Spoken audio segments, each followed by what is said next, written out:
ever since I left the city. American pop তারকা নিক জোনাসকে বিয়ে করে লস এঞ্জেলেসে স্থায়ীভাবে বসবাস করছেন বলিউডের জনপ্রিয় নায়িকা প্রিয়াঙ্কা চোপড়া। শুধু তাই নয়, তিনি আর ভারতে ফিরবেন কিনা এ নিয়েও প্রশ্ন উঠেছে। এমনকি প্রিয়াঙ্কা আর হিন্দি সিনেমায় কাজ করবেন না বলেও গুঞ্জন শোনা যাচ্ছে। এরই মধ্যে প্রিয়াঙ্কার প্রযোজনা সংস্থার কার্যক্রম ভারত থেকে গুটিয়ে নিয়েছে। কিছুদিন আগে এক সাক্ষাৎকারে প্রিয়াঙ্কার মা মধু চোপড়া জানিয়েছেন, প্রিয়াঙ্কার প্রযোজনা প্রতিষ্ঠানের মূল কার্যক্রম মুম্বাই থেকে সরিয়ে নিয়েছে। এবার প্রতিষ্ঠানের সব কর্মকাণ্ড পরিচালিত হবে আমেরিকা থেকে। সম্প্রতি গণমাধ্যমকে দেওয়া সাক্ষাৎকারে প্রিয়াঙ্কা বলেছিলেন, আমি আবারও হিন্দি সিনেমায় কাজ করতে চাই, একেবারেই মজা করছি না। আমি এখানে অনেক চলচ্চিত্র নির্মাতার সঙ্গে দেখা করেছি, চিত্রনাট্য পড়েছি। আমি সত্যি হিন্দি ছবিতে কাজ করতে চাইছি।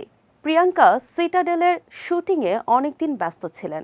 সোশ্যাল মিডিয়ায় তিনি জানিয়েছেন, সেই কাজ শেষ হয়েছে, এখন তার বিরতির পালা।